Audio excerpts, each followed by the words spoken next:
All right, we are gonna make our mono print here with chalk and or tempera paint. I'm gonna show you two ways to make it. So what's gonna happen is I have this bin here with a little bit of water in the bottom, not too much. And I'm gonna take some scissors and some of my chalk here. It's not just sidewalk chalk, it's good artist's grade chalk. Sidewalk chalk won't show up as well.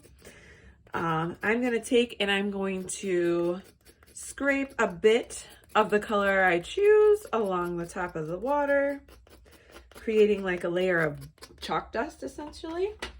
My chalks have been used over quite a bit, so there's not much left, but they will still work.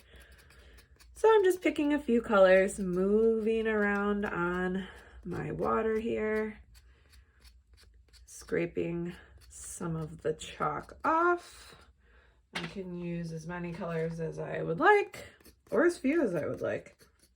But I am trying to make sure I cover the whole tub with my chalk. Some of my students who have done this before like to call it hydro dipping, so it is kind of essentially that same technique that you might use for graphics on certain things. A tiny bit of black.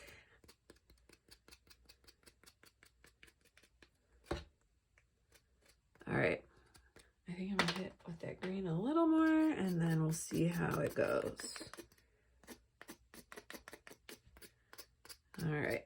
So what I'm going to do now is make sure I have my name on the back of my paper, because a lot of them will look similar if you use the same colors. So I want to make sure I know it's mine later. So I'm just going to put Miss K. Now with my name facing up, I'm going to drop my page in the water. And I'm going to kind of press gently. I don't want it to all the way go in, but I do want to make sure I get my corners. Give it a little wiggle, and then I'm going to pull it up.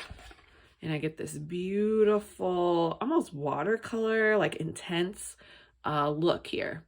So that's one way to do it. So I'm going to put this over here to dry. And let me show you a cool way to do it with a tempera. So I'm just going to kind of spin that around, kind of get that all off the top so I can get a clear new color.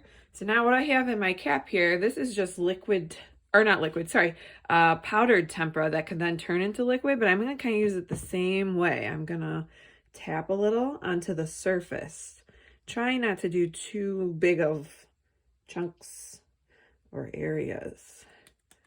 So tap, tap, tap. So I've got some of my red here. I've got a little blue-green. I'm going to put it into my lid. Tap a bit of that. Like so. I have a bit of black as well. Put some of that into my lid. Let's see what that looks like. Ooh, that was a lot. We'll see what happens there. Okay, now same thing, name on the back. So I know it's mine later. Name facing up. Same thing. I'm going to press it down, kind of give it a shimmy. Make sure I get all my corners.